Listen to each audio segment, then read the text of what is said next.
And now, live from the Steel Twins recording studio in beautiful Traverse City, Michigan, it's your boys, the Cannonball, the Cannon, the Steel Twins.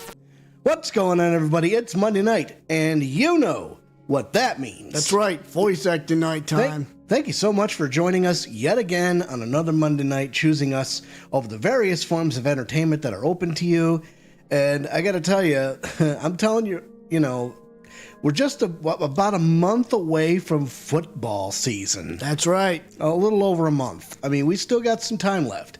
But we may end up changing the date we do this stream on just to accommodate for the football season. Right. It's weird, but that's the way it goes.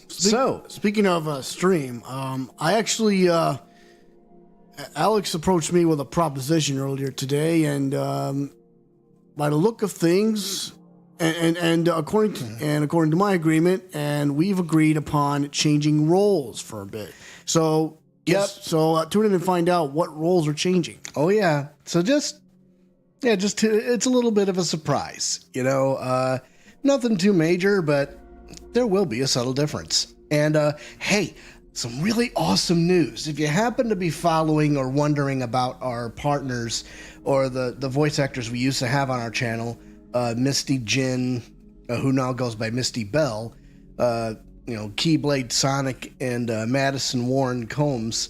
They're doing their own thing and they're doing great. But Misty in particular, she has completed her World Seed project. Yeah. And she's planning on doing a stream this Wednesday on her Twitch channel to show what it's all about. And I may very well take a look at that. And it's basically kind of like Dungeons and Dragons, like an RP thing. You make your character and then you do RPing. Or something to that effect. I mean, obviously she'll have more about that. She's not paying us to do any of this. We're just, plugging her stuff because I want to. So check that out when you have an opportunity. Misty Bell on Facebook, and I believe she's also on Card. So if you're curious about the link, ask and I'll send it. But now that we've gotten the preliminaries not out of the way, but preliminaries taken care of. Well, I think I'm going to cap this off right here. So he's got his due. I got my Pepsi Zero, and I got him another drink just in case. Yep, because we're going to need to hydrate. This one's heavy, kids. Well, you got to capture a bottle or a pin on your can. Go ahead and pull that pin on the can or twist that bottle cap off the bottle. Because, Cannonball, what time is it? It's time to hydrate. Amen, brother. Cheers.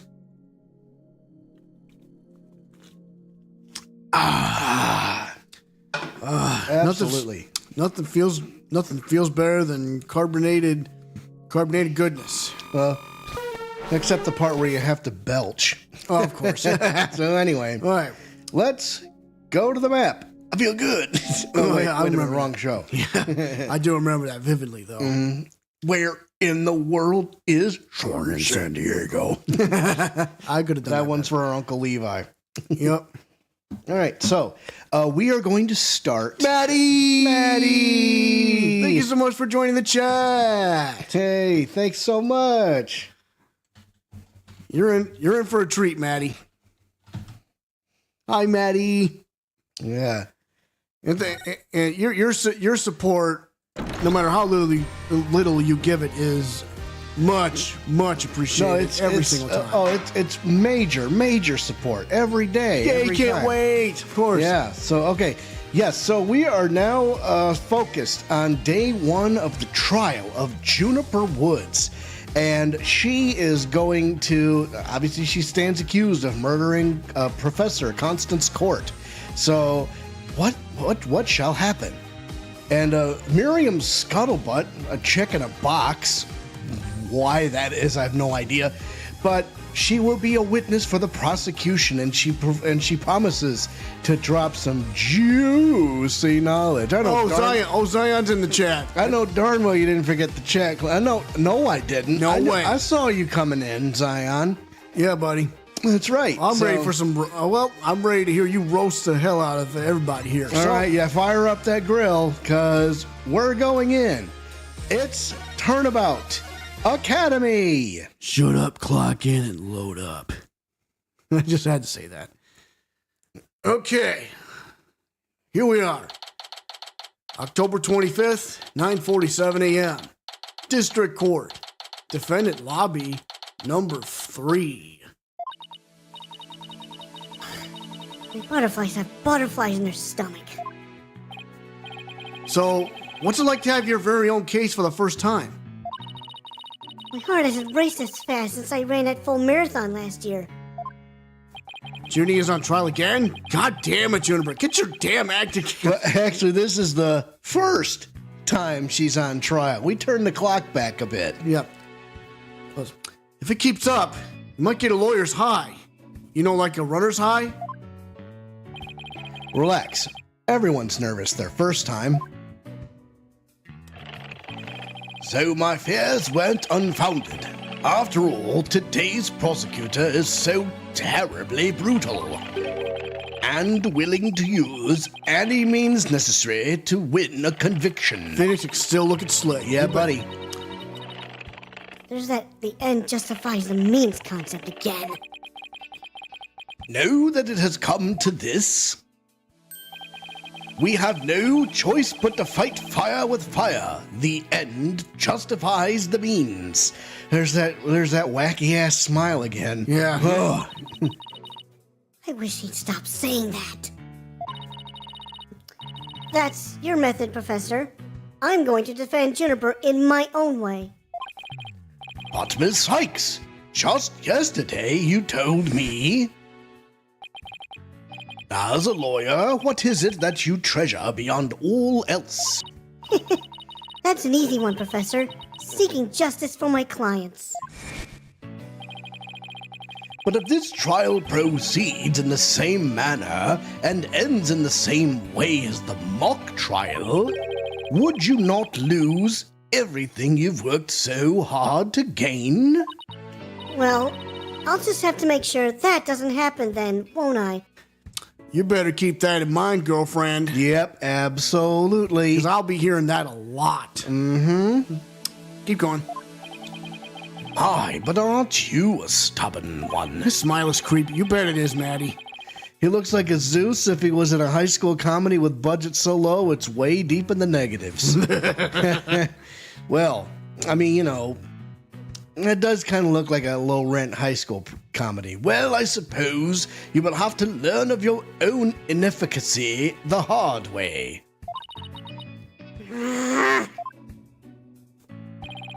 Forgive me, Professor Means, but can we just leave it at that? Oh dear, please forgive me. It's just I wish to protect Juniper by any means I can. I do too, but... No, if you would excuse me. Hut, hut. Thanks to him, I'm feeling even more pressure than before. Don't let it get to you, Athena. And don't forget to keep smiling. I'll be fine. And I haven't forgotten what Mr. Wright said. It looks like if Jerry Lewis and the Nutty Professor had a baby with Hercules. Okay, that makes no sense. But whatever. Ace Attorney makes no sense, so whatever. The worst of times are when lawyers have to force their biggest smiles. Damn right, son. Keep that in mind, too. The trial is about to begin. I'll show you to the courtroom if you please. Thanks, Alex. Hey, thanks for liking the stream, my man. Just like South Florida. Yep, that's right. Apollo, I'm counting on you to support Athena this time. Okay, Mr. Wright, leave it to me. That's right. I have Apollo to back me up. Junie's fate rests in my hands. I won't rest until she walks free. Damn right, sister. Yep, let's go.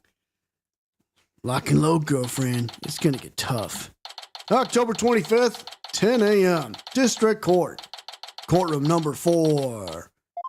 Months before the bombing incident, mind you. Yep, exactly. Day 1. Court is now in session. All rise. Court is now in session for the trial of Juniper Woods. Athena Psyche's defense team leader is ready, Your Honor. That didn't sound very confident. You sure you're okay? I'll be fine. Your boldness. I know. As usual, you want me to deliver the opening statement. This case is crystal clear. I see no need to explicate it any further. Now, summon the witness.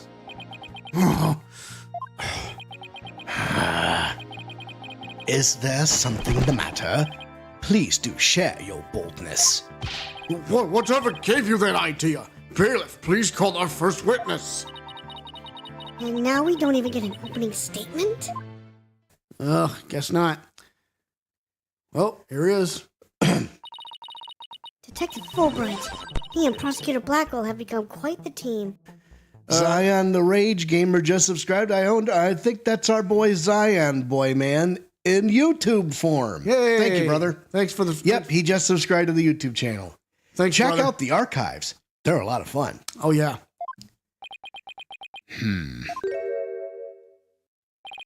Oh, right. The case brief. Leave it to me. Yes, let the detective in charge, everyone's favorite friend of justice, explain. What was that just now? It's like he and Blackwell are totally in sync. Well, I don't think they're capable of mind melding, if that's what you're thinking. All right, Detective Fulbright. Would you please explain the case to the court? Professor Court's body was discovered on October 24th at approximately 2:30 p.m. She was murdered with this all I have here. The victim's blood and the defendant's prints were both discovered on it. All added to the court The record. weapon used to murder Constance Corder. Blood was found on it along with Junie's fingerprints. Yikes. Well, you can keep in mind, kids, she had it in her pocket for the mock trial. The mock trial. All right, no, I'm not going to do that again. No, I'm not. please. Whatever you do.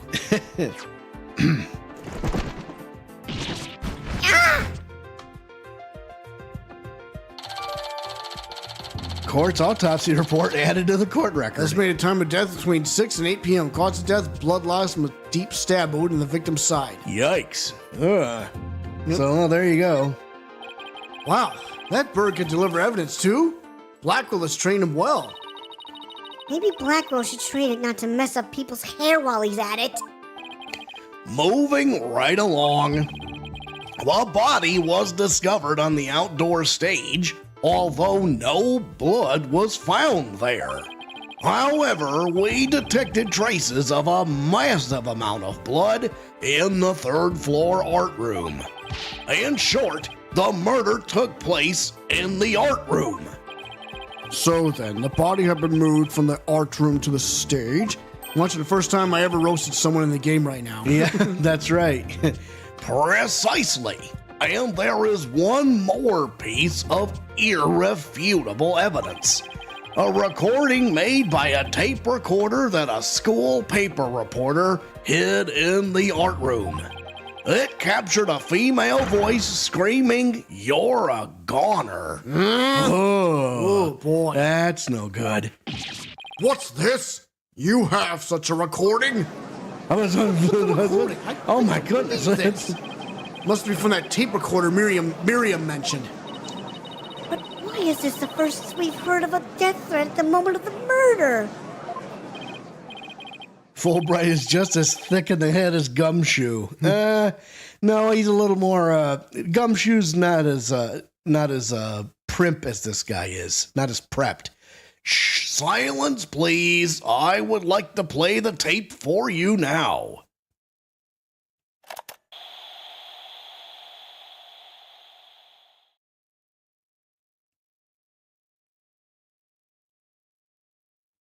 You're a goner.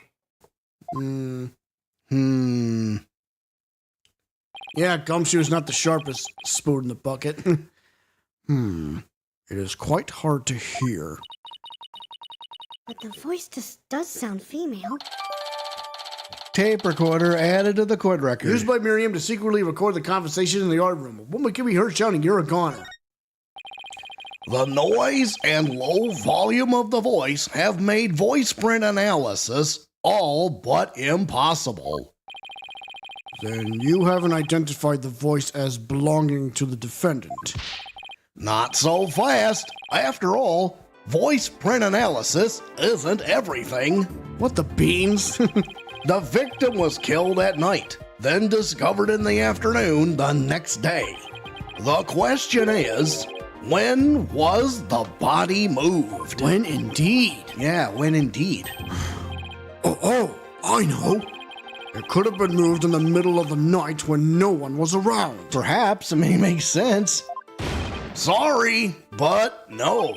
The campus was full of students that morning. However, no one reported seeing a body. That means the body was moved sometime before the mock trial when all the students and faculty were gathered in the lecture hall and the rest of the campus was empty. It was during this time Hugh O'Connor, one of the mock trial participants, found the body. So the prosecution heard about Hugh seeing the body. Wait one moment. If all of the students and faculty were gathered in the lecture hall, then there wouldn't have been anyone who could have moved the body. I have no fear, for there is always an exception. An exception? The 3 mock trial participants were standing by in individual dressing rooms. They were the only ones who had free access to the deserted campus before the mock trial. What? Then that would mean... What would that mean? Those 3 students were the only ones who could have moved the body. In justice we trust. I don't like where this is headed, Athena. Me neither. And by those 3, I mean Hugh O'Connor, Robin Newman, and Juniper Woods. I knew it. Please, Detective Fulbright, don't say what I think you're about to say. In justice we trust. I take it everyone understands now. The voice believed to be that of the murderer was female. And out of the 3 people who could have moved the body, just one is a girl. Fulbright looks like if Larry Butts cut up Gucci and got a terrible mullet. I don't know about that. That leaves the defendant Juniper Woods as the only possibility. No! Oh, that's pretty nail tight. Impressive. He has you on the ropes even before any cross-examinations. You could at least pretend to be upset for me.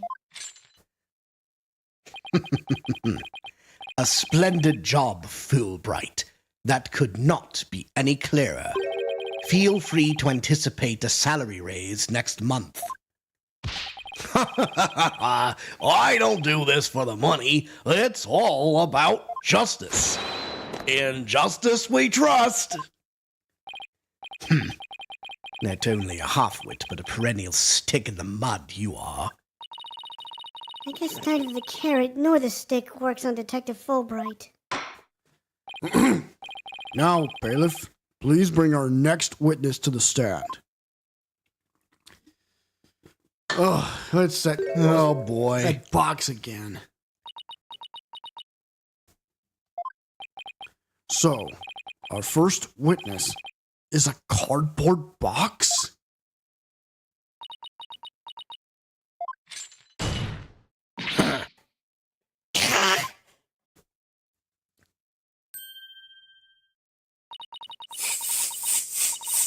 Stealth mode deactivated. Oh my! The box has hands! Smile, Your Honor. What the dickens? I've just had my picture taken. Why does she keep going s anyway? What is that? Like a stutter? Injustice, we trust for you to shut up, detective. I'll allow it. Miriam Scuttlebutt, senior at the Legal Academy. I'm a reporter on the judge course. Juniper's been a bad, bad girl. I'll tell you all about her crimes.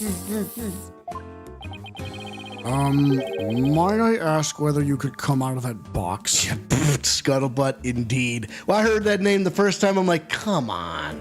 That's gotta be... She's so goofy, too. He'll be getting more scoops if I blow my cover. So the answer is no.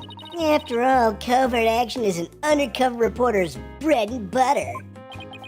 But testimony from a faceless witness is highly irregular. A former ninja I met in the clink said that exposing those who work in the shadows is to pass the death sentence upon them. Oh my! I had never thought of it that way. Very well. If it would spare a life, I'll make a special exception this time. Scuttlebutt, take off that dumb box. I'll shove ladybugs in your socks. That sounds serious. Yeah, all right. A former ninja in prison? Holy Shinto! How can the judge believe this load of crock? Now, your testimony, please. Oh, but take care not to reveal your face.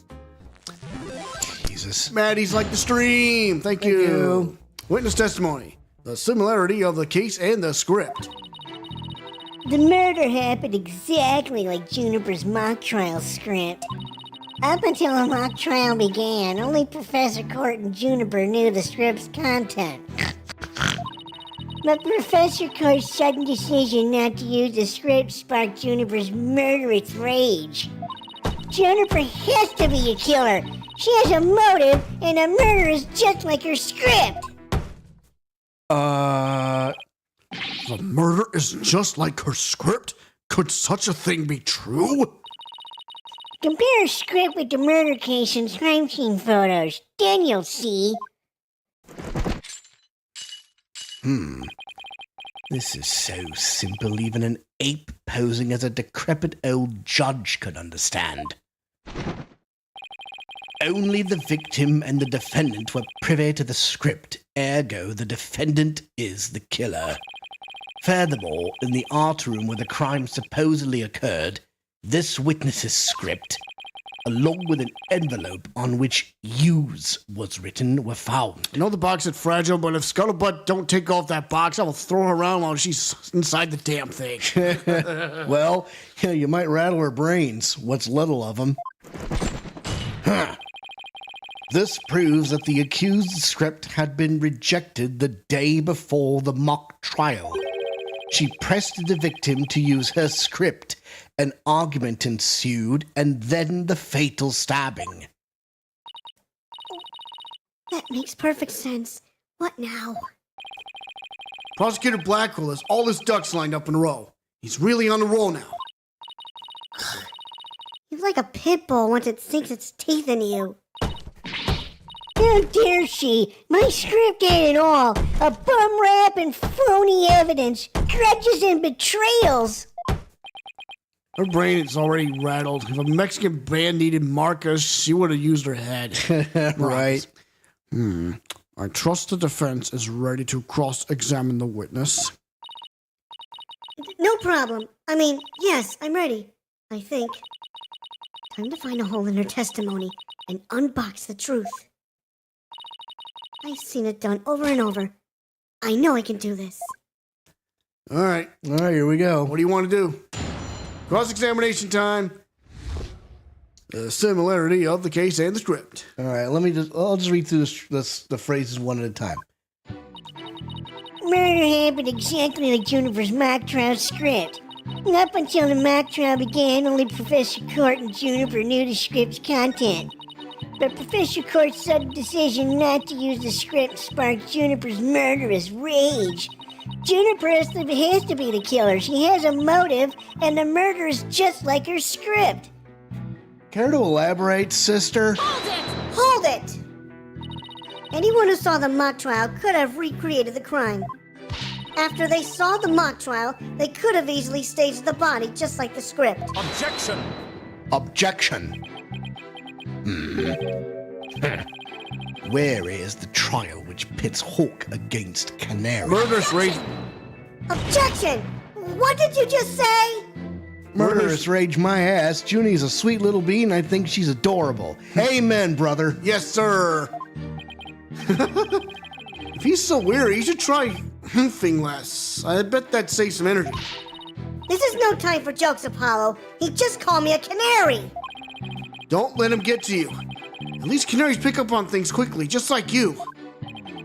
I shan't repeat myself, so listen carefully, Sykes Dodo. Hugh O'Connor discovered the body before the mock trial even began.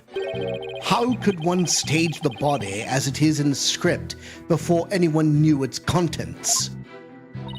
Yeah, that's right. Do you even fathom the intricacies that go into staging a crime scene? No, I think not. You have the rudimentary mind of an elementary school child. So you can take that murder house rage and shove back up where you got that dumb idea from. Elementary school? Reporter's testimony throws attorney Athena Sykes for a loop. The perfect caption. Oh, marvelous. A photo in the newspaper is just the thing to boost your brand. In a school paper? Seriously? Anyone can see the similarities between the script and this case. But that doesn't mean Junie's a killer. I know it's frustrating, Athena, but we don't have much to go on at this point. All you can do is relentlessly press the witness and hope to find a hole. Okay, got it. Press relentlessly. Right. Guess we're growing her like a hamburger. You betcha. Hold it! There must be places where the script and this case diverge. Don't sweat the details. That kind of stress will give you wrinkles. Objection! I'm not worried. My skin is as fair as silk. Objection! Objection. Indeed, you are quite fair. Fairly desperate.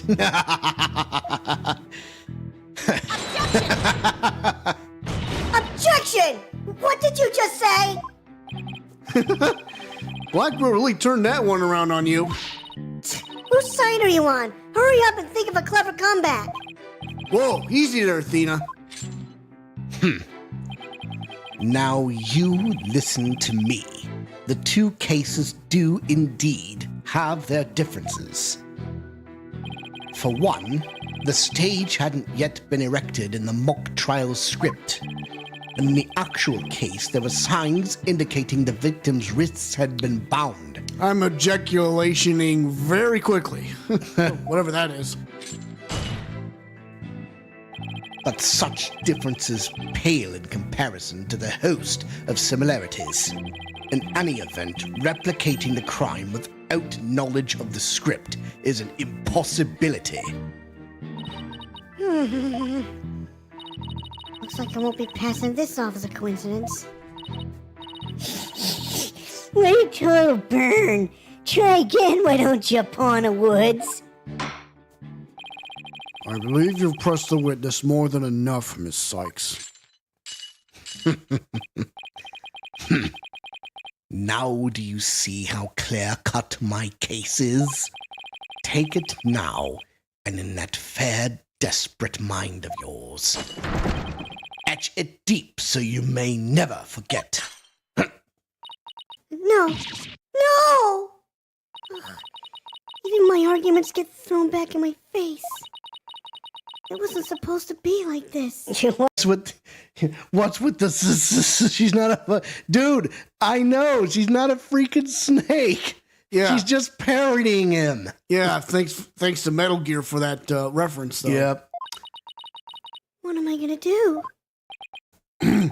Athena, you should just about have all the answers you've been looking for now. Huh? Think about it this way. If the killer knew the details of the mock trial, would they really commit the crime in the exact same way? No. No, I wasn't trying to make a reference. Well, you did. Or rather, the game did. I don't follow. Try to place yourself in the killer's shoes. I bet you'll discover an inconsistency if you do. I get it. Thanks, Apollo. Miss Scuttlebutt, just so we're clear, you're claiming that the killer intentionally made the crime scene look just as it was in the script, and that it is beyond the shadow of a doubt not a coincidence. Is that correct? No, duh. After all, it's just more evidence of Juniper's evil she-devil ways. Objection! Objection! What I say? Our client made the crime scene look just like the script, something known only to her? That would be not just foolhardy, but completely irrational. What do you mean? What do you mean? Oh, hell to hell nah, times 20 to the power of 40. Yes, Miss Sykes. Please tell this court what you mean by irrational. It wouldn't make any sense for Junie to mimic her own script on purpose, because it would make her the culprit. The murder scene was the same as it was in the mock trial script. That, in and of itself, is irrational. What's wrong with them being the same? Yes, Miss Sykes. Care to explain what you mean? Okay, let's say for argument's sake that Ms. Woods is the killer. If so, then what reason would she have to intentionally make the actual murder mimic her own script? That's easy. She was admitting that she was the... That's right. If she had really done that, it would have been like proclaiming to the world that she was the killer. So what we actually have here is evidence of someone trying to frame our client.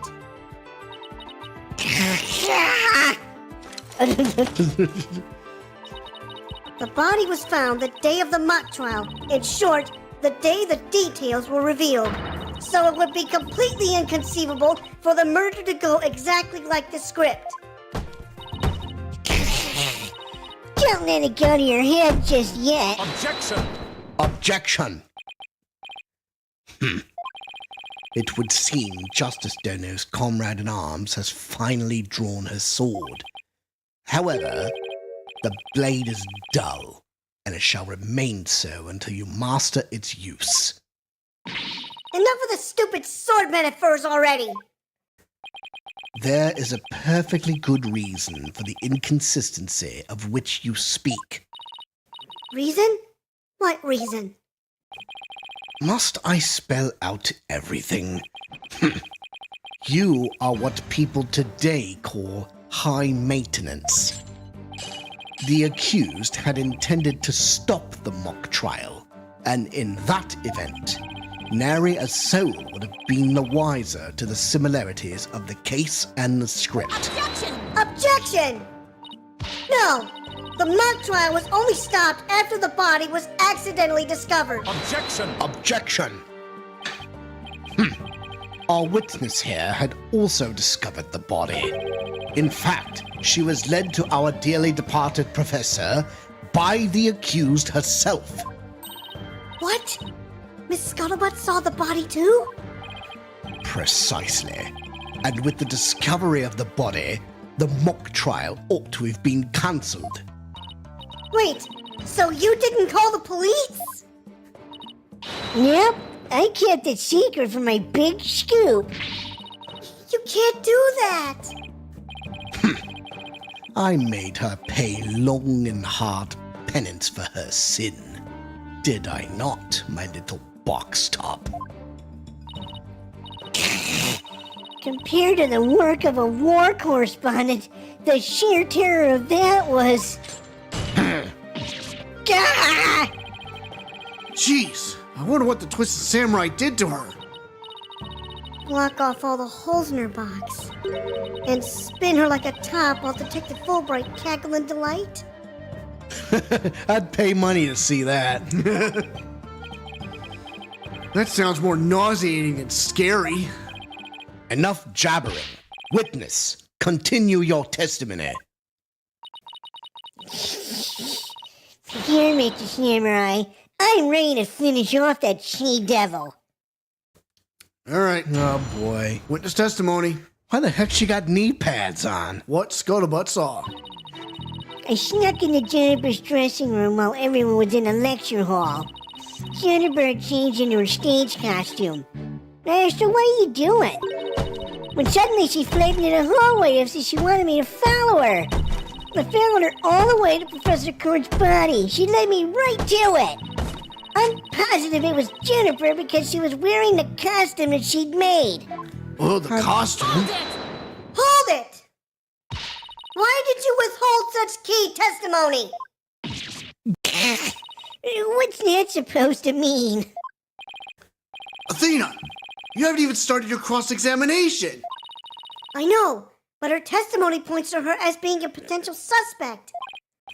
Well, I don't think Prosecutor Blackwell is... No, wait. I bet he's already thought of that. The witness left the lecture hall to sneak into Ms. Wood's room before the mock trial. That means she, too, could have moved the victim's body. The prosecution's claim no longer has any ground to stand on. Help! Now. No need to ruffle your own feathers, so. When you squeak like a little brat, it agitates Tucker. Do you want him to peck your eyes out? No, thanks. You listen here. The witness has a perfectly good alibi. Oh yeah, I do. Around the estimated time of death, I was at undercover reporter class. It's right near my home. Undercover reporter class? I want to make fried whatever that bird is. Fried hawk. Okay. Yeah, it goes good with barbecue sauce. The proverbial rug has been pulled from under you. The witness could not be the killer. The defense must look before leaping, or at least make sure the rug's secured to the floor. Plot twist, the floor is lava. I tried to warn you. Well, there ends the course examination. Let's allow the witness to step down. Huh? No, wait a minute. The defense has no right to cross-examine the witness after that little spectacle. For whatever a man is sowing, this he will also reap. Why can't he say you reap what you sow? Very well. If the cross-examination is over, I suppose the witness may go home. Perhaps spend some time in her lovely box and recover from today's stressful events. Don't worry about me, Your Honor. There's no rest for the wicked, or journalists either. My third eye's always eyeing a scoop. She's always eyeing a scoop. Well, back to the trenches. Bye-bye. Hold it! Not so fast, Miss Scuttlebutt! Apollo! There's just one thing I'd like to ask. Did you take a picture of the victim's body? And if not, why not? No, I didn't take one. Well, that's strange.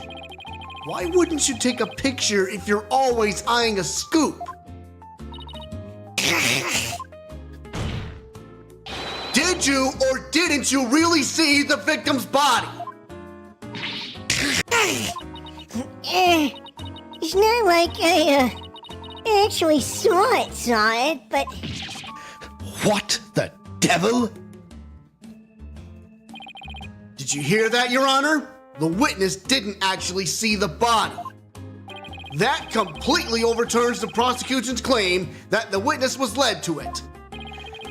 Justice Dono, you dare bear steel to me again? Hold it. Hold it. Nice try, Boy Wonder.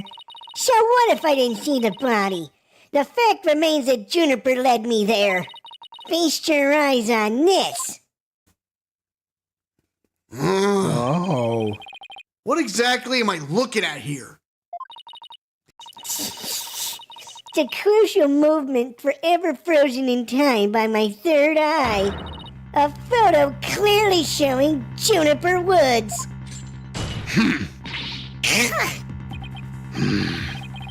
Why did you not tell me of this?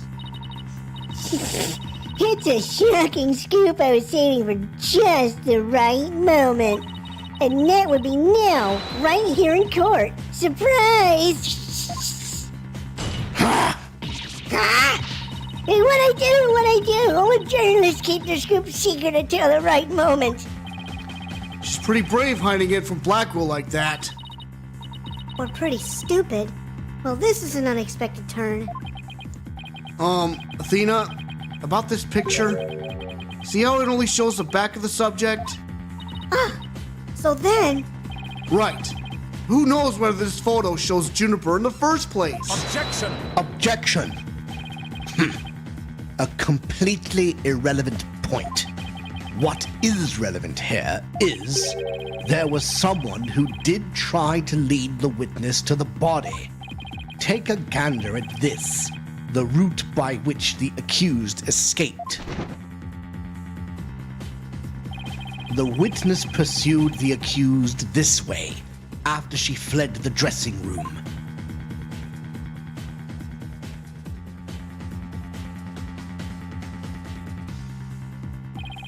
The accused descended to the first floor and exited to the quad. Then what, Cotton Creighton? Then I tripped and fell. Caught my knee on my own box. she stayed under her box even while running after someone? Sounds difficult. Recall that the body was already there, for Hugh O'Connor had already seen it. She was trying to show someone the body because she wanted to stop the mock trial. Hold it! But if the facts have changed, that's all the more reason to cross-examine the witness. The defense has a point there. Very well. You may proceed with your cross-examination. It seems Justice Dono has saved your pretty little hide, Missy. For now, at least. Whew. Guess I pulled that off somehow. Thanks, Apollo. You're a lifesaver. Incidentally, my compliments to the witness for her very fine box. It's primo cardboard, lovingly selected from among many. Tell another lie or hide another fact from me. And I shall put it to the torch.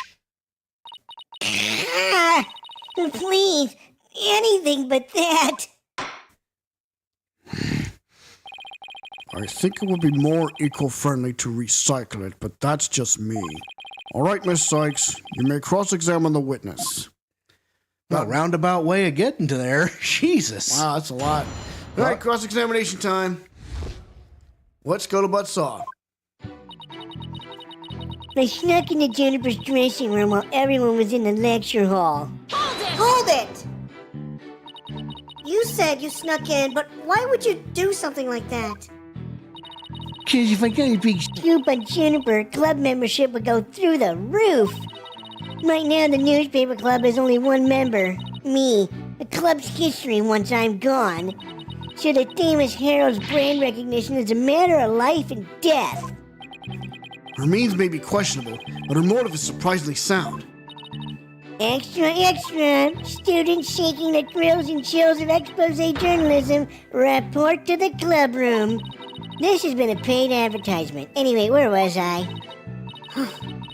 Never took Miriam for such a go-getter.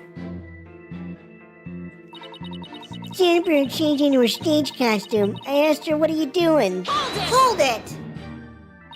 Why would she change into that costume? The mock trial was about to begin. How should I know? But if you don't believe me, take a look at this photo. There's that Photo again. I captured this critical moment like the gonzo journalistic pro that I am. But this only shows the back of whoever was fleeing. You expect me to shoot her face when she's running away from me? I guess you're right, but this doesn't seem to be getting me anywhere. Anyways, this photo shows Juniper was in her stage costume. Take a look at the costume. Yeah. When suddenly she fled in the hallway, she wanted me to follow her. All right, so here's what the costume looked like, right? Yeah. Where are the lines? Yeah. Because if you look at this photo, if you look at that photo, Well- the lines aren't there. So check it out. All right, I'm gonna present this to her. Ready? Here we go. Objection! This piece of evidence clearly reveals the inconsistency in the witness's testimony. I've been doing this far too long to be fooled by such nonsense. I really tried hard that time, too. Your Honor, can I at least get credit for trying? Very well. I hereby award Miss Sykes the court's Wasted Effort Award. No! Where's the love? Anyway, suddenly she fled into the hallway. She wanted me to follow her. Hold it! That doesn't mean you had to chase her. Call it a journalist's instinct. I see something fishy, I go after it. But you never did catch up to her, did you? A true undercover journalist gets up and dusts herself off when she stumbles. That reminds me. Didn't you fall during the chase when you tripped on your box? Hold on one, Poopy. A true undercover journalist is always ready to stumble over a great story. What's the rest of your comment there, Zion? Sure are a lot of holes in your story, or is that just the scuttlebutt brain of journalism? A true undercover journalist always prevails against her adversaries. I followed her all the way to Professor Court's body. She led me right to it. Hold it! What would your client have to gain from leading you there? The accused had employed her self-penned script as a manual for murder. Does she have ADHD? Probably an ego complex or narcissistic complex, but I don't know about ADHD. Ergo, she had to stop the mock trial before the script's details became public. And that accounts for her desperate attempt to lead our carton cretin here to the body. Objection! But as we all know, Miss Scuttlebutt didn't alert the authorities. And as a result, the mock trial began as scheduled. Objection. The issue here is not whether it was in fact halted. The fact remains that the accused was trying to lead the witness to the body. Does that not show clear intent to halt the mock trial?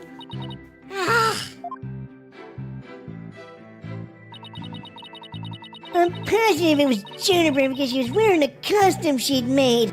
Look at the costume again. Now we're gonna present the stage costume. Objection! Miss Scuttlebutt's sole basis for identifying our client as the figure in this photo is the fact that it shows someone in Miss Wood's stage costume. Well, it is Juniper's costume, so it must be Juniper in it. It's clear cut. Scuttlebutt, you're an imbecile. You're an imbecile. No, that's where you're completely mistaken. What? This is a design drawing of our client's stage costume. Oh my, what a wonderful creation. The constellations are extraordinary. I'm glad you noticed, because those stars are precisely what's important here. In the drawing, there are constellations all over the outside of the costume. But there's not a single star on the costume in the photo. Oh, then that means, what exactly? Your Honor, there were no other blue costumes at the scene, which leads me to believe that the figure in the photo was wearing our client's costume inside out. Inside out? Okay. But why would Miss Woods make a mistake like that? The impudence, the audacity, the unmitigated gall. How dare you lie, Scuttlebutt? Well, there's got to be an ulterior motive to all this. Well, it's not really a matter of why, but rather who made the mistake of putting it on inside out. Oh.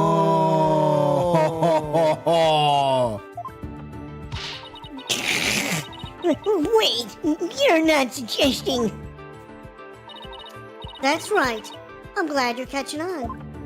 The costumes designer wouldn't put her own costume on inside out.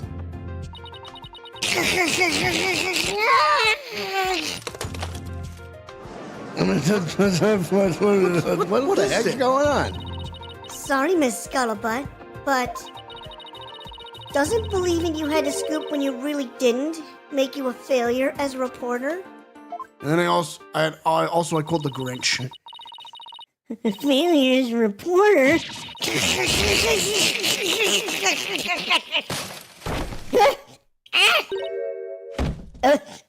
She revealed her face.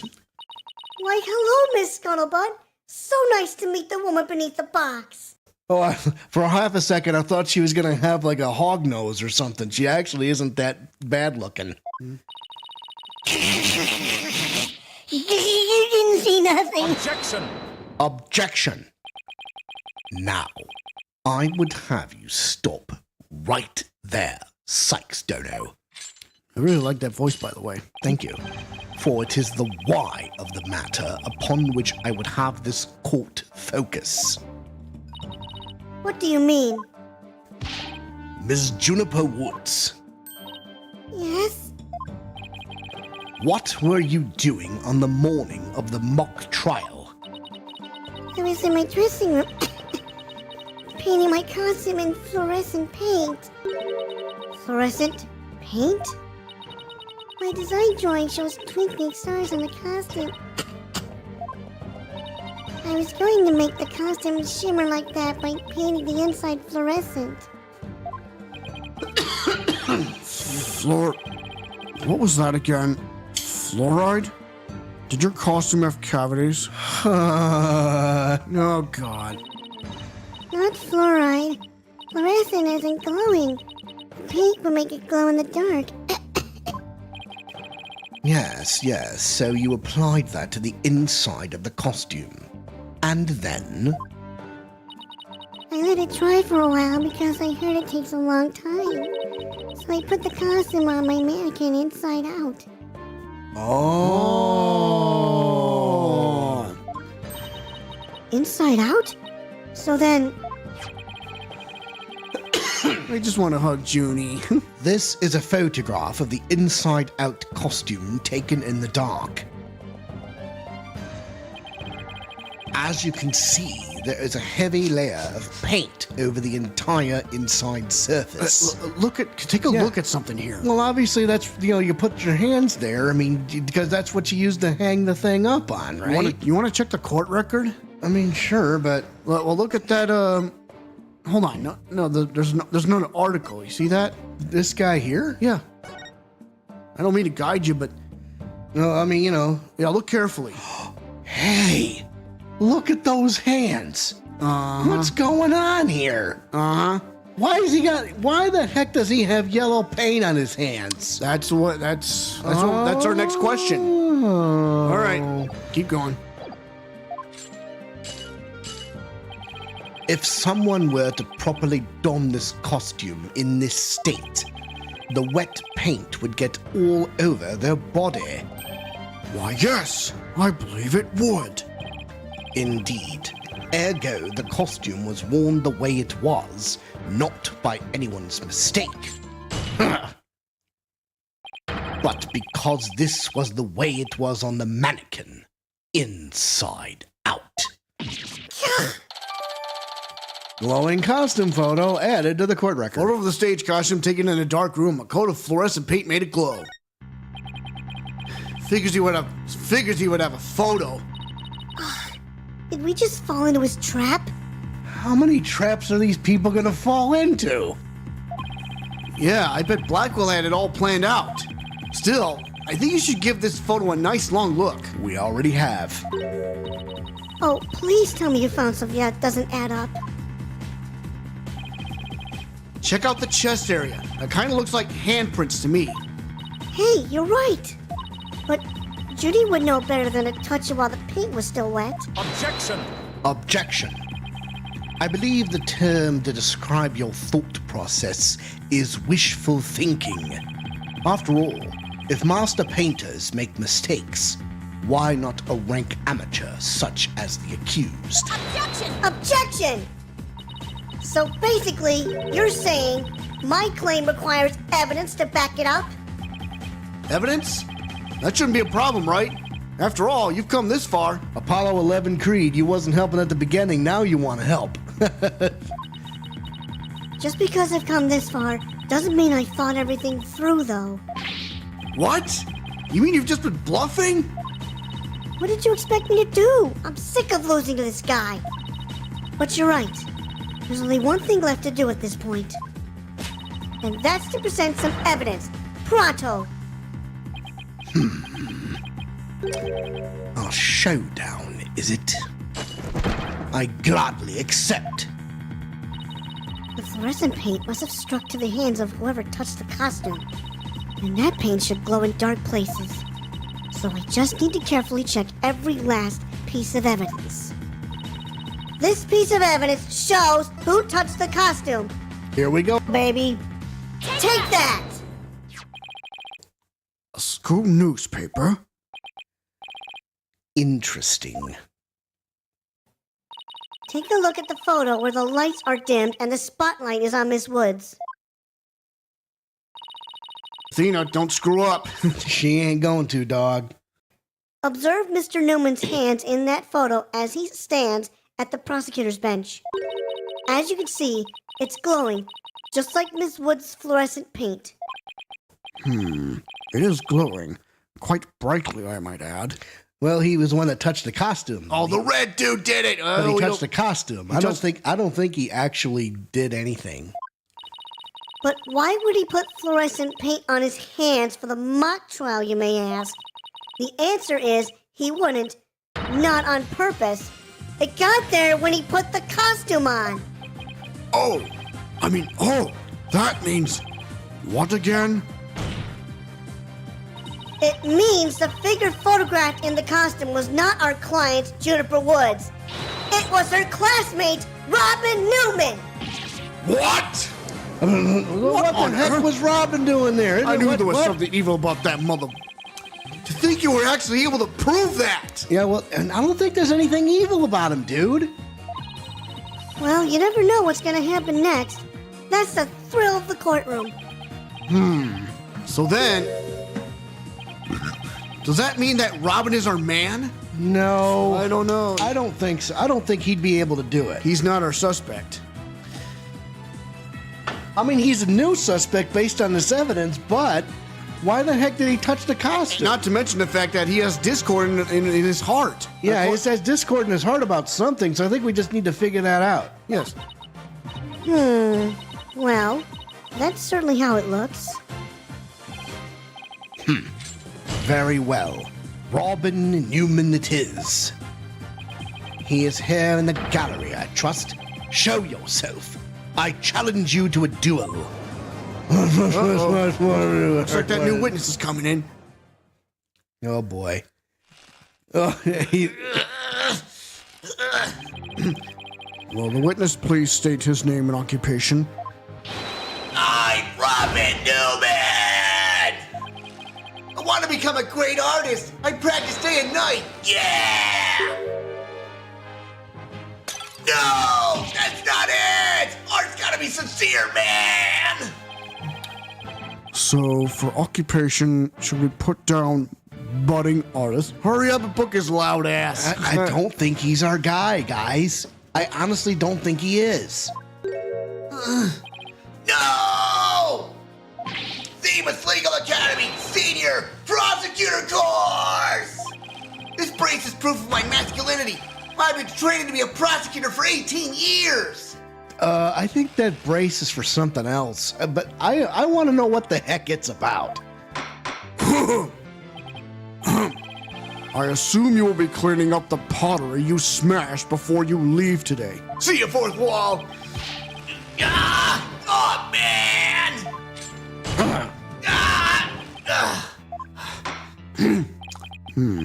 It seems the witness has finally settled down. I guess nothing faces the judge after all these years. You may proceed with your testimony, Mr. Newman. Specifically, the court wishes to hear why you had fluorescent paint on your hand. All right, spill the beans, Robin. Witness testimony. It looks like he's about to pop at any moment. Why I touched the costume. I went to see Juniper in her dressing room, but she wasn't there. When I walked by that frilly costume, I was like, whoa! The mannequin it was on, it was about to fall on me! I got that paint on me when I caught it, but I never put it on. That's just stupid! Well, that's a lie, because he's on the... Hold it! Your Honor, I recommend a short therapy session for the witness. See, we're going to get to the bottom of this stuff. Well, Mr. Newman does seem particularly agitated, but... No! Not again. What's his problem? I sensed it the moment Robin took the stand. The discord in his heart. So, you think he might be hiding something? Probably. You ready, Mr. Newman? Let's see what the mood matrix can do for you. All right, then. What can Brown do for you? Mood Matrix, activate!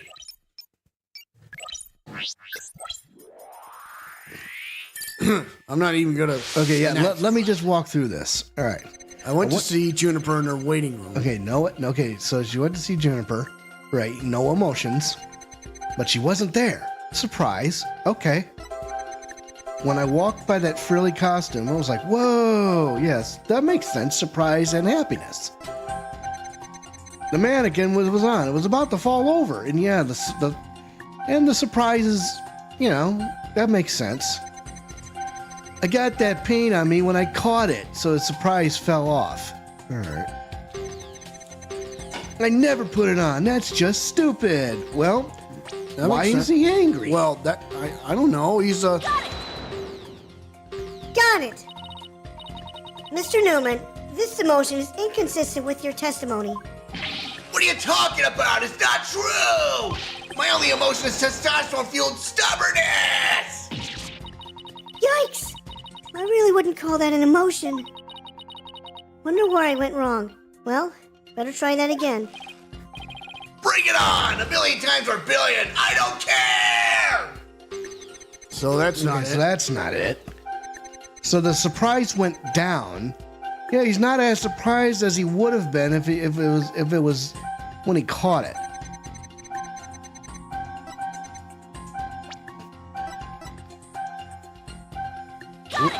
Got it!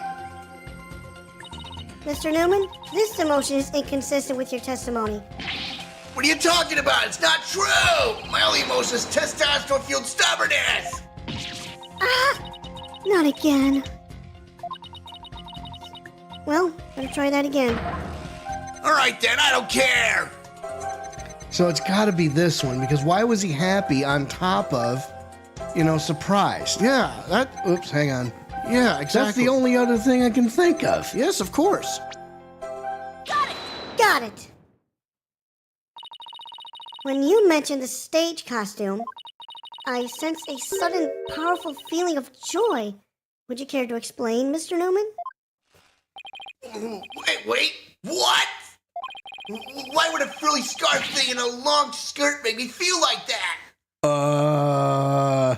Kids, this is 2024. No, your only emotion is drug-abusing jackassness. I don't know, but you seem awfully interested in that costume for some reason. You didn't happen to put it on, did you? Look, I'd be into that kind of thing. I'm a dude, and I'm into braces. You don't think Robin's actually got a thing for Juniper's outfit, do you? Well, maybe she just has a thing for Juniper herself. Oh, come on. Isn't it obvious? You're enjoying this a bit too much, Athena. Take him downtown, but not so fast. That didn't mean he killed her. Just means he put it on. No way, man! Mannequin came falling toward me, so I stuck out my hand to stop it. End of story! That's a new piece of information. Time to run an update. All right, here we go. Next. Even after that update, something just doesn't feel right here. Do we have anything that could prove his statement contradicts what really happened? Well, let me see here. Yeah, the costume was inside out, right? Right, yeah. So, yeah, why? Yeah, so, right. Let me see. Let's try it. Take that! You said the mannequin came falling towards you, so you stuck your hands out to stop it. If so, then the fingers of your hands would have been pointing outward like this. But that's not what the handprints show. Oh, okay. In fact, this looks more like just your thumbs and the base of your palms. Ugh. Why in the world would it leave such weird handprints? You know why? You left them when you went to adjust the scarf after putting it on. Just like the model in this drawing. Whoa! Why don't you just admit it, Mr. Newman? You did put the stage costume on, didn't you?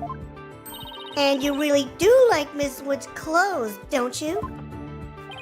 Fine, I admit to putting the costume on, but I don't like girly clothes, man! Oh, wow, there's a lot of discord there. Yeah, he's not going to give up without a fight. Yes! New information to plug in. He's giving Ionusuke from Demon Slayer vibes. No, you like yeah, he likes. Of course, he likes Junie. That's what this whole thing is about. The whole love triangle thing.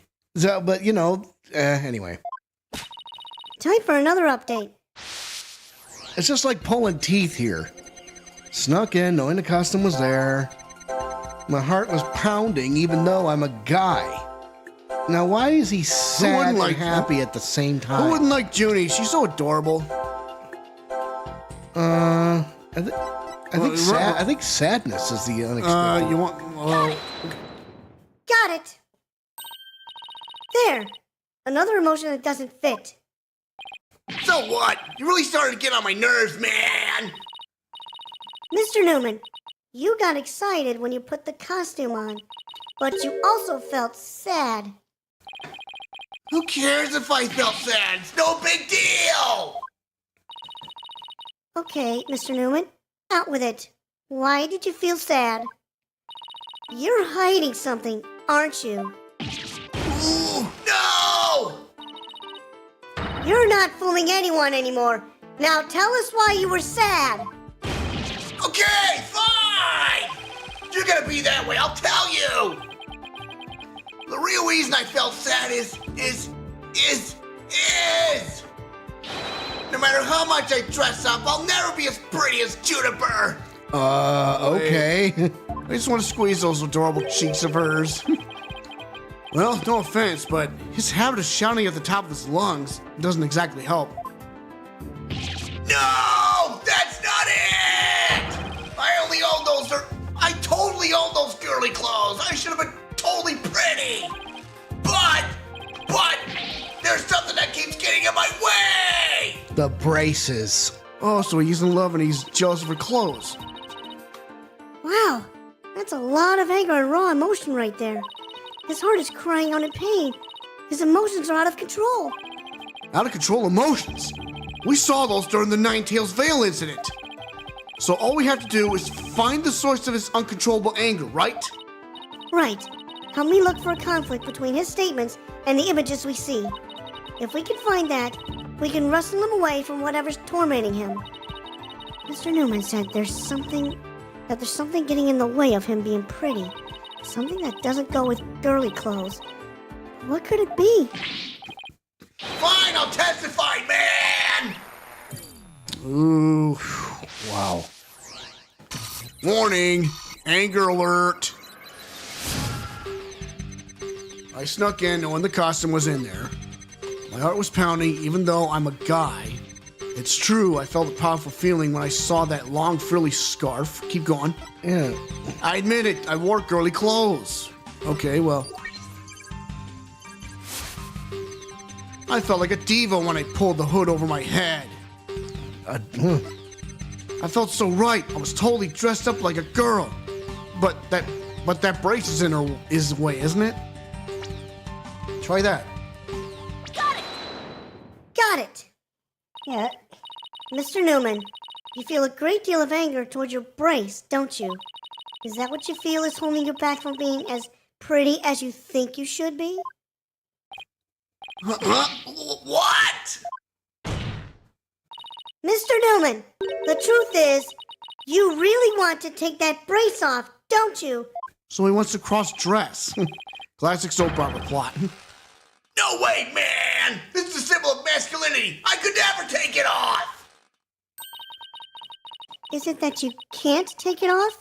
Or that you don't want to take it off? Aw, man! You should have kept my big mouth shut! This is really weird. He exhibits intense anger towards his brace, which he calls a symbol of masculinity. But he can't take it off. Not even when he's trying to look pretty. What could be at the root of his complicated relationship with his brace? It's gotta be some sort of medical condition. I have a feeling we're on the verge of uncovering an earth-shattering secret. Oh boy, it's gonna get real serious real quick. Athena, you rock star! Looking like a banana. Like a banana. I still love you, Athena. Athena, you okay? It seems Robin is still hiding a secret. A big one. Bigger than the fact that he's secretly jealous of Juniper's looks? Yes, at least I think so. Oh, no, it can't be. I just thought of something, but it's totally insane. Mr. Newman, What? I'm on to your little secret, and if I'm correct, it's not very little at all. It's huge. This sounds completely insane, but it's the only possibility left. He's okay, and I think I know why I'm choosing this option, because I think in the original games he was, born a man but born a girl, but in this version what was updated was he was just cross-dressing, but he's a girl. Mr. Newman, or should I say, Ms. Newman, you are and always have been a girl. What? Have you lost the plot, Athena? No, I'm completely serious. Jerry. I don't have any direct evidence, but that's what Robin's heart is shouting out, loud and clear. Hold it! I still think you've totally lost it! I mean, Robin reeks of testosterone. How could he possibly be a she? I, for one, have never seen a girl who shouts like a maniac all the time.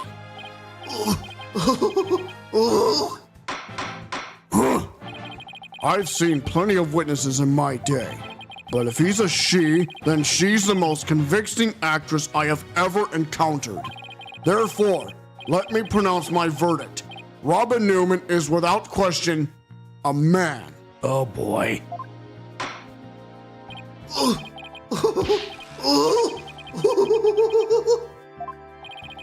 You are now truly Justice Dono's equal in one area. You are just as equally insane. Never in the history of this planet has there been a finer specimen of the masculine spirit. What? So He's gonna, you're saying... what's going on? This person looks like... Hold it!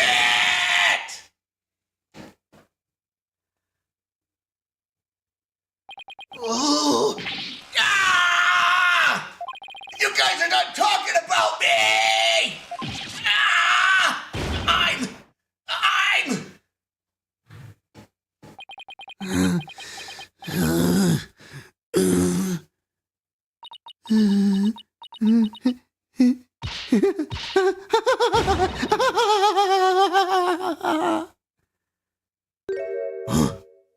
Did you notice the sound of the text?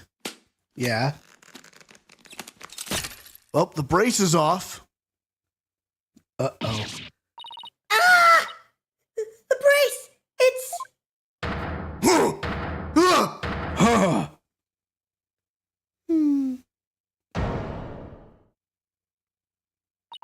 Miss Sykes? No. Allow me to call you Athena. I wanted to keep this a secret at all costs, but no. No way! Gah! Surely this must be some kind of jest. Nope, it's for real. I'm a girl, body and soul. If you don't believe me, I'll give you a P-E-E-K. What? No. Ah! As if. What an amazing transformation. Well, all the Discord is gone. The image is now complete. Next.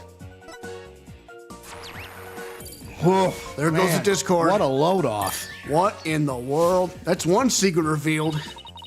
I was raised as a boy since I was little, and I studied law just as my parents wanted. But now, this living lie that I be pinned to the ground is... It's... Ah! It's been blown to smithereens by you, Athena! Now I can stop pretending I want to be a prosecutor! I'm gonna be an artist! Yay! Order! Order in the court! Order! What a shocking development! He really did turn out to be a she! Why is everyone looking at me like that?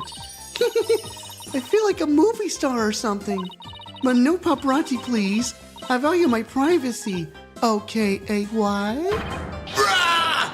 No pics or you'll regret it, man! Am I just imagining things? Or is Robin even more hyper now than when she was a he? I don't know. Maybe it's because she finally got her troubles off her chest. Literally. Yeah, so, and I wonder if that's part of the reason why there's such a problem with the three of them having, like, that dream together.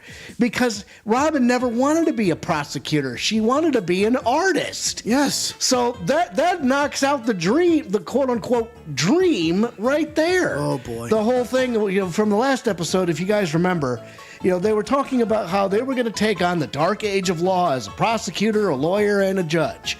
Well, the prosecutor's out because she wants to be an artist. So where does that leave us? I mean, we're still talking about a murder trial, for crying out loud. This is all well and good, but does he being a she actually change anything? The fact that the witness is actually a girl does change things. She was the one. Robin was the one that said you're a goner. What? Oh boy.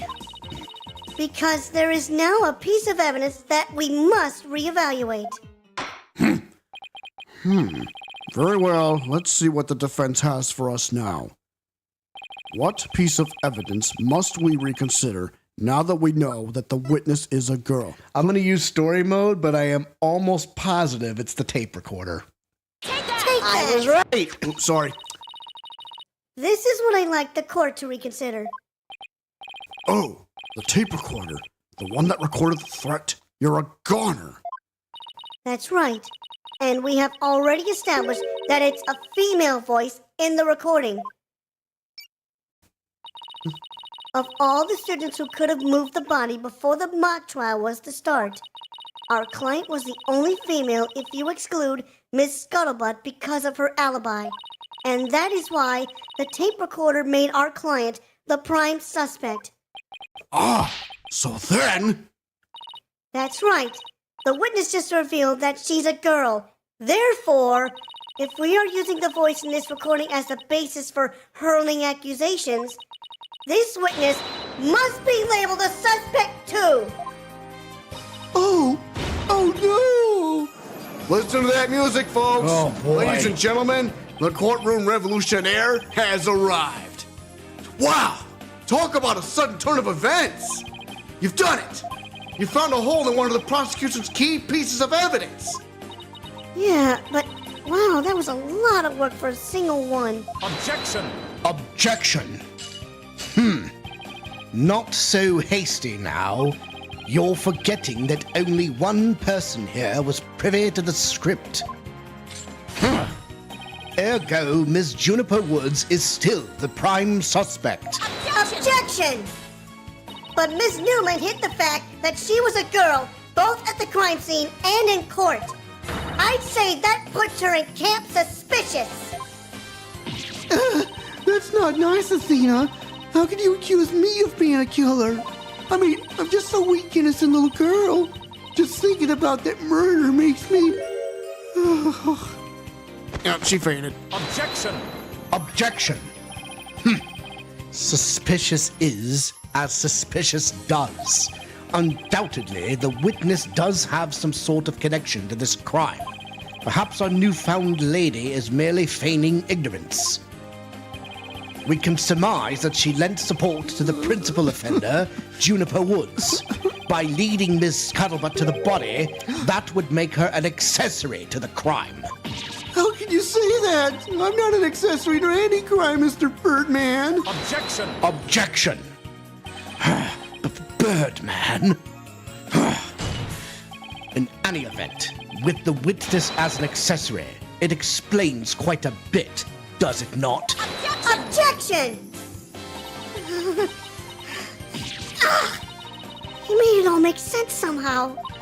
And you'll keep accusing Judy unless we can show someone else knew the script's details. But how could someone have gotten their hands on that kind of info? The only way they could have known what was in the script was if they... Heard it from Either heard it from Junie or had penned the script. So I'm saying heard it from Junie. Yeah, it's heard it from Junie. Sorry, Junie, but you're not gonna like this. Our client may have leaked the script's details to someone. What the devil? And I know I shouldn't have, but I revised the script to favor the prosecution. But Professor Court noticed it immediately and changed it back. Miss Woods did not want Hugh O'Connor to win the mock trial. That's why I believe she leaked the details to the witness, Robin Newman. I get it. If Robin won, he wouldn't be able to confess to Juniper. Right. Judy was probably trying to keep their friendship from becoming awkward. Objection! How could you, Thena? What a bunch of bull! I never heard a word about the script from Juniper! Never ever! Objection! You sure? Can you look me in the eye and swear you didn't? B-A-D, Athena. You don't have any evidence! Oh. She fainted again. Actually, we might have just the thing. Really? Yeah. One of Robin's lines I read when we were reenacting the mock trial. Remember the script? Yep. Here's a shot of the crime scene. Ironically, it was Professor Court who posed as the corpse. Hair forehead, how did the mock trial participants react to this photo? Mr. Newman was surprised by what Professor Court was wearing. Robin said, "Oh, the green sweatsuit." S-U-R-E? I might have sent that, but... So what? Well, think of it this way, Athena. Okay, trying to get this right here. Okay, this is normal. Let me hear myself. Okay, good. Let's try it again. Yeah, which way exactly? If I told you that I'd be wearing a blue suit today, but then showed up wearing what I've got on now, what would you say? Oh, the red suit. Ah! I think I got it.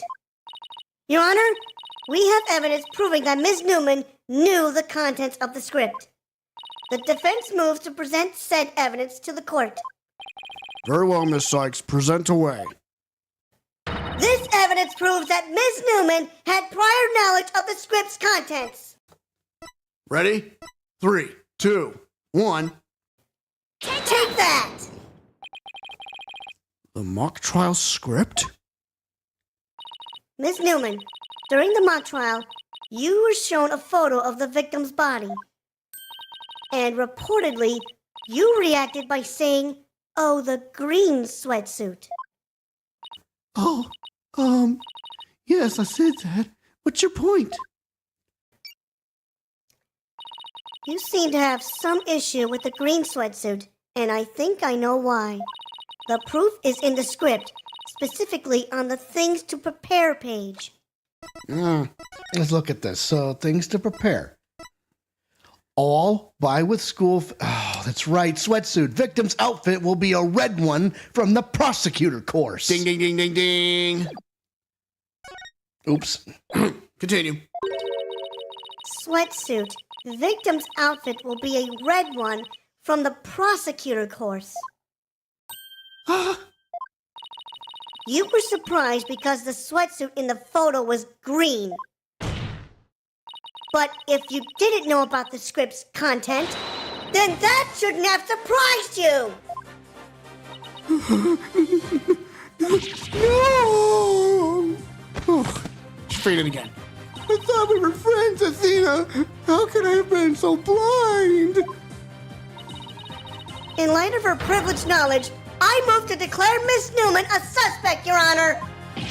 You what? Suspect? What? What? Objection!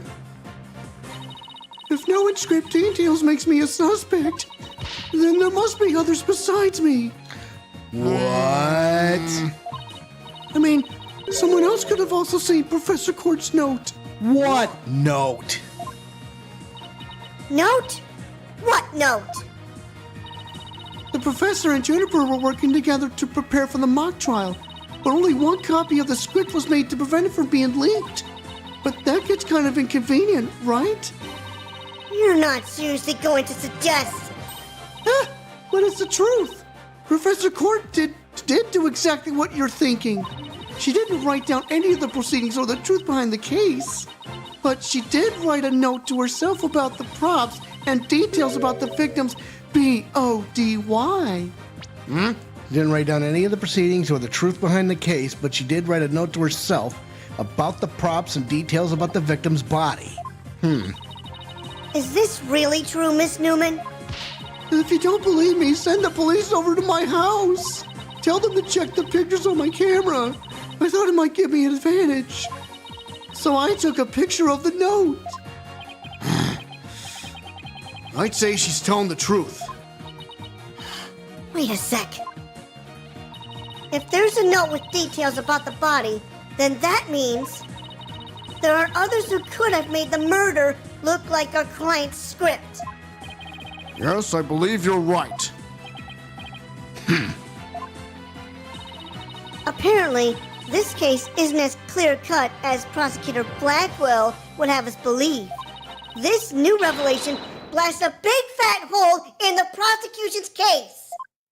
Oh! Objection! Objection! Bully for you, missy, but don't think this spells victory. And why not?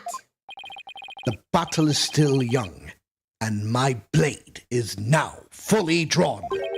Between it and my next witness, your life will be forfeit. So put away your wooden sword and show me what you are truly capable of if you wish to live. You want it? Don't worry. I'm gonna bring it. How'd you like that? Nice. So, Oh, boy. So Chad, how do you think I'm performing? Or how do you think we're performing? So far, so good, I would think. I think I already said I want nothing to do with this trial. How juvenile. It is not a matter of what you want, for you will cooperate, Hugh O'Connor. Prosecutor Blackwell, why have you called this witness?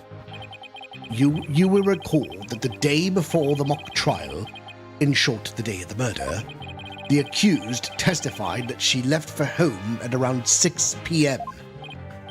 Yes, my notes here do confirm that fact. Right. Our client wasn't at school at the estimated time of death, so she couldn't be. Objection! Objection! Yet that was but a flirtatious lie. Fallacious. Fallacious? Yep. Or am I mistaken, golden boy? I've no intention of saying anything more. Now, if you'll excuse me. Ha! Hold! I am not through with you yet. Seems the rogue prosecutor has it out for me. Leave, and we just might discuss you know what. Uh-oh. No, wait! One little statement and Mr. Cool loses it? What's that all about? I changed my mind. I'll stay and testify.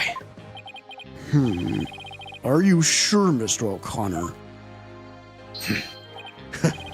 The word of a genius is as good as gold. Let's get on with this. Hugh O'Connor, a senior at Themis Legal Academy lawyer course. How's that? Just fine. Your testimony then, if you please. You're up against the top of the class now. I'd be careful if I were you. I know Judy would never lie like that. That pompous schoolboy won't know what hit him. Oh, really? Witness testimony time. Around the time of the murder. To get mentally prepared for the mock trial, I meditated at the archery range until 7 p.m. Around 7:15, I went to the main building before going home. That's when I saw Juniper. We didn't say much as we passed by each other, so she seemed her usual self. That's it. Anything else you'd like to ask? Really? What was he doing? That is quite enough. Well done, golden boy. The final bell rings at 7 p.m., at which point the campus is a desolate place. Now, you will recall the tape recorder. We know the time of the voice recording. It was 7:10 p.m., the day before the mock trial. That was the dark hour of this heinous crime. Do you have any proof of that? As its final bell, this school plays a special broadcast when the clock strikes 7. The female voice on the tape appears 10 minutes after that broadcast. The killer waited until the school was empty to spring her devious and deadly trap. Tape recorder updated in the court A record. woman can be heard shouting, "You're a goner," recorded in the art room at 7:10 p.m. on the 23rd. So, when the witness saw the defendant, that would have been... Indeed. It was 5 minutes after the voice was captured on tape in the art room. Ergo, we know that the accused was still in the main building even after the killing. So the time of the murder and the time of when the body was moved. Great. Another inconvenient testimony. Miss Sykes, your cross-examination, please. Now, there's discord in his heart, remember? Yep. Now, I wonder if she's going to bring it to light. There's no therapy session yet. Well, at some point, to get mentally prepared for the mock trial, I meditated at the archery range till 7 p.m. Hold it! So, do you meditate often? Don't tell me you're going to start pestering me, too. What's that supposed to mean? No need to play dumb with me. All the girls want to know about my private life. What? I will remind the defense this is a court of law, not a pickup spot. Seems Miss Fancy Pants lawyer is smitten with the witness. Objection! Objection! Objection! I'm just trying to establish the witnesses. If you must know, I never go a day without meditating. Satisfied now, stalker girl? That's it! You better take that! Whoa, whoa, whoa there, Tiger. Just take a deep breath and relax. I'll just continue my testimony now, if you don't mind. I'm going with story mode here. At around 7:15, I went to the main building before going home. That's when I saw Juniper. We didn't say much as we passed by each other. She seemed her usual self. That's it. Anything else you'd like to ask? Hold it! Alright, I'll take you up on your kind offer. I expected as much. So go ahead. Ask away. Mr. O'Connor, I want to ask you, how did you prep for the mock trial? Please tell the court what you were doing on October 23rd, the day before the mock trial. Right, because, he was meditating in the archery course, right? Well, wait a minute. Look at the planner. That's an easy one. Nothing in particular. Oh, really? Well, October 23rd, meet with Hugh about that report yesterday. Important. Keep that in mind. yeah, what report? Nothing at all? You didn't help with the preparations? You don't get it, do you? I was merely playing the role assigned to me. I left the preparations and the like to others. My job was to be mentally prepared. Judy put her heart and soul into getting things ready, while he just sat on his behind? Just to reiterate, I spent most of the 23rd meditating at the archery range. Didn't talk to anyone until the school closed at 7 p.m. Suppose a few archery club members did come and go while I was there. But you didn't talk to anyone? Not a single soul? That's right. I didn't say a word to anyone until the final bell at 7 p.m. I see. This is crucial information. Please add it to your testimony. I don't know if you're bluffing, but if you are, you have a pretty good poker face. I didn't talk to anyone until the final bell. I'd been meditating alone at the archery range. I don't think so, Hugh. Objection! Objection! So you didn't talk to anybody on October 23rd. Are you sure about that? I already told you, my word is as good as gold. Okay, then how do you explain this? And don't spare any details. Sorry, never seen that before. This is the victim's planner. She recorded all of her plans in great detail. Take a look at this page here. It reads, 23rd, meet with Hugh, and important. Don't you find that interesting? What? Where'd you get that? The key word here is important. You say you were there. You say you were at the archery range all day.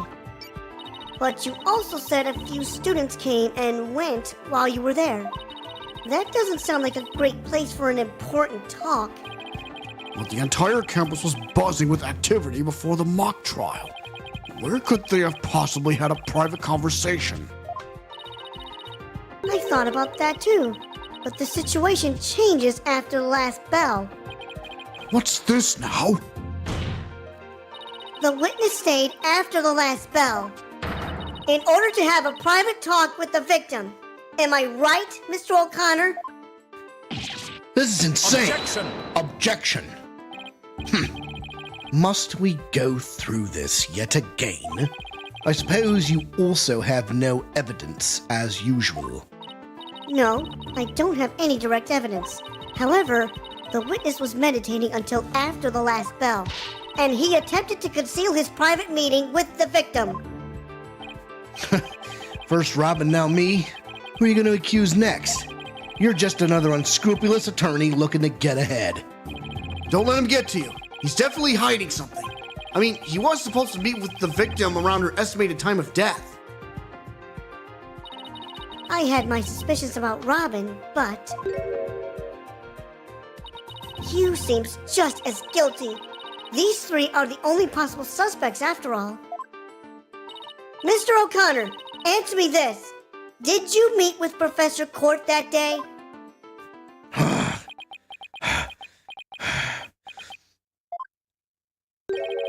Sorry, Mr. Jailbird Prosecutor. I don't mean to steal your thunder, but I've something to say. If it will save me some trouble, then by all means, speak away. If you will recall, Miss Sykes, the voice on the tape recorder was female. Knowing that, I'd like you to explain how I could possibly be a suspect. Oh, he has a point. Then maybe that voice was the victim's. Oh, see that? Impressive. Golden Boy here does shine gold indeed. Care to take the reins? You're more than capable of prosecuting this case. Sorry, but I'm studying to be a lawyer. What a pity. To think such genius is to be wasted on mere lawyering.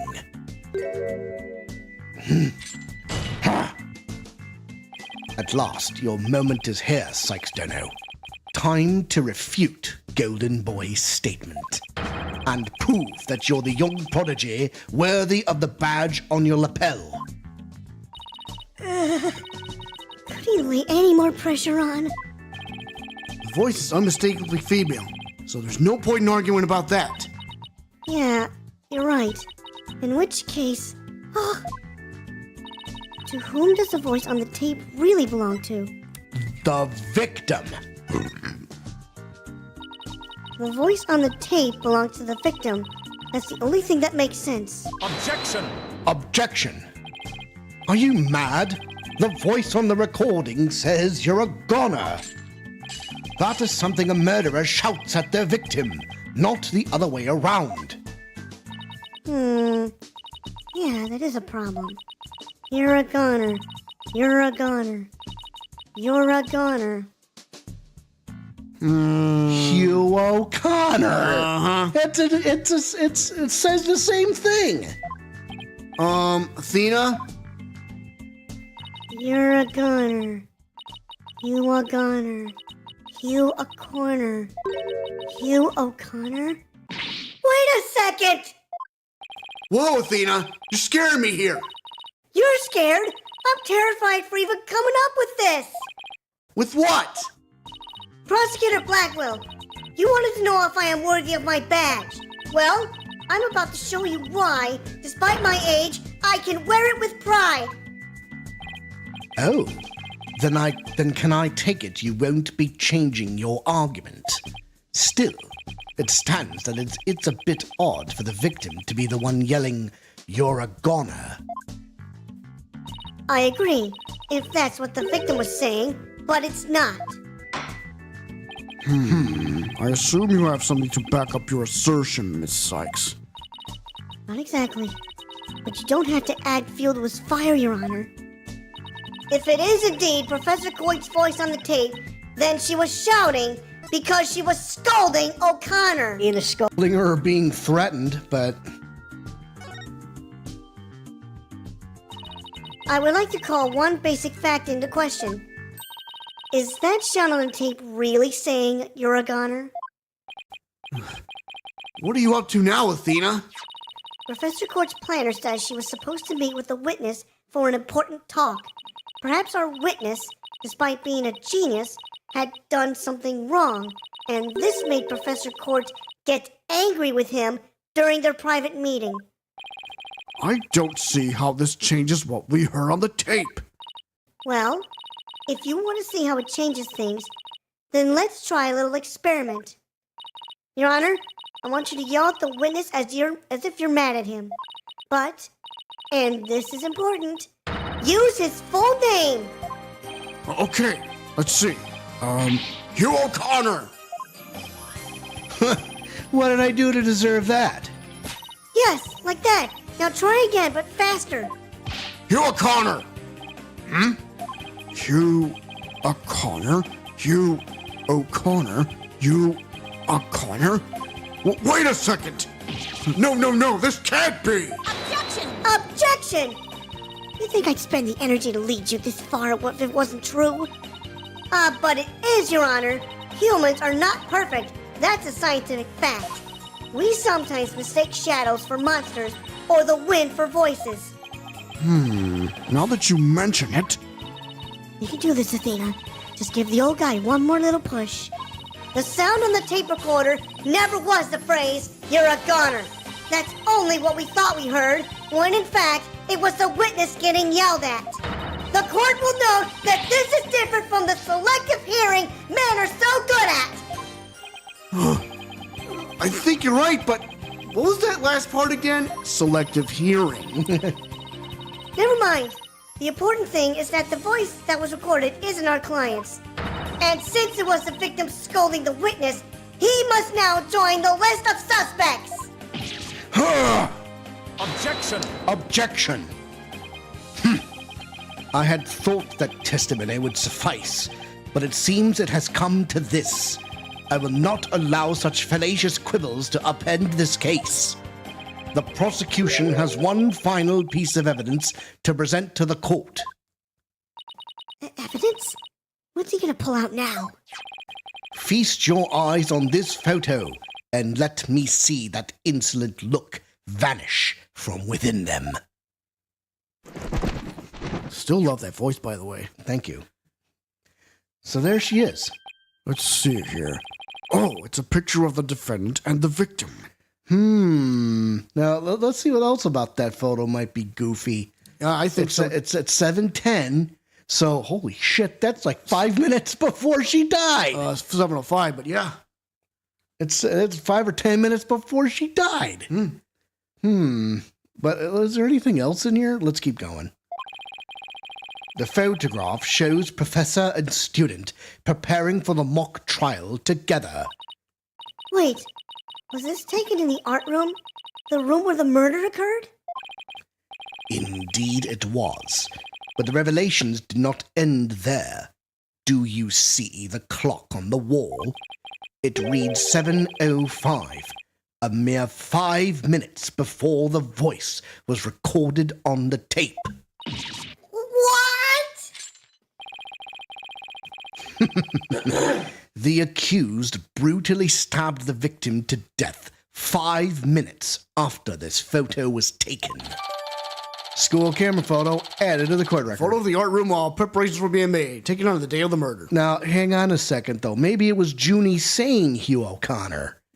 So maybe it was Junie, but that's exactly... Yeah, that's... I don't know. It seems the defendant's culpability in this crime is quite obvious. Junie was with Professor Court just 5 minutes before she was murdered? What now? Nothing I say can change that fact. You gotta remember, think outside the box. Understand now. You can believe in your client all you wish, but try as you might. Such misplaced faith will inevitably be cut down before the cruel, steely blade of truth. Listen, Missy. The person you'd like to save more than anyone else in the world, I'd be willing to wager that your defense isn't what they desire. But I became a lawyer so I could... Ha! You still fail to understand? After so much pain and defeat? The courts are not the play yards of little children dressed as lawyers. So before you break your back in failure, run along home and grow up.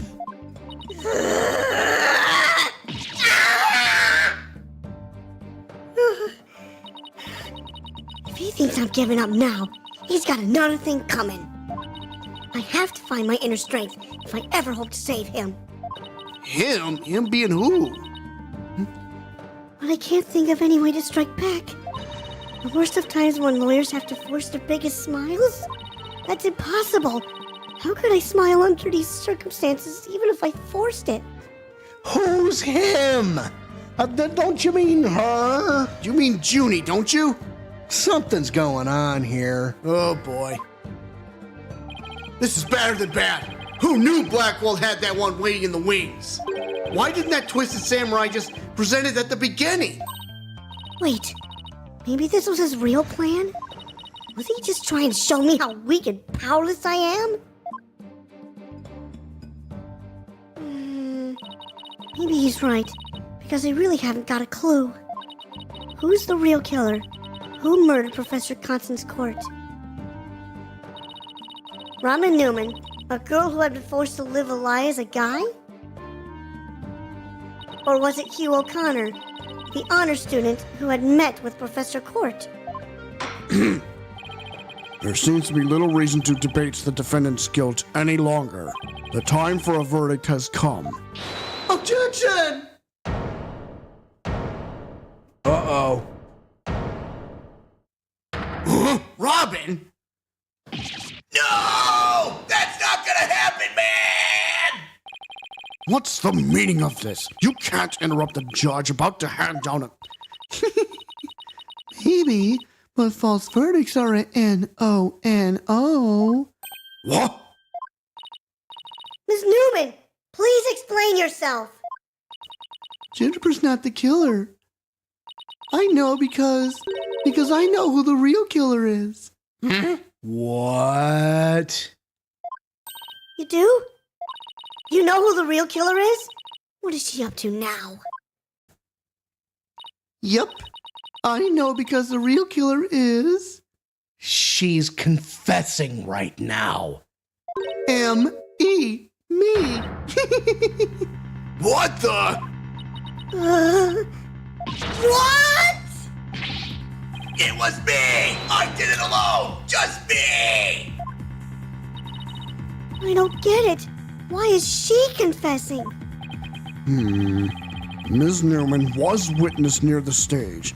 There's even a related photo of her. The more I think about it, the more suspicious she seems. Robin Newman isn't the kind of guy who pins the blame on friends! Just so he can walk free! Get it over with! Declare me guilty already! Hold it. Uh-oh. Hold it! Please, wait. Juniper, what are you doing? Thank you for all you've done, Thena. But you'll have to forgive me. I can't let my friends take the blame any longer. Junie, no! Don't do it! You and Robin have done nothing wrong. They have absolutely no connection to this case. The real killer is me. I alone am responsible for the entire crime. What? What are you talking about? No! What? Objection! Objection! Junie! You know that's not true! Hurry up and retract your statement! I'm afraid it's true. Forgive me, Thena. What? Could the defendant be... What in the world's going on? Order! Order! Order! Will somebody please explain what's going on here? I see right through your cheap ploy. School rules state that a prior conviction terminates one's eligibility to graduate. A guilty verdict here would make whatever dreams one had go up in a puff of smoke. Oh, I wasn't aware. Even meek little mice will fight when cornered. A pitiful spectacle, I might add. These vermin are trying to protect each other now that they've nowhere else to run. Protect each other? Wait, so was Robin just trying to protect Junie too? If so, then the real killer is... Now what? Objection!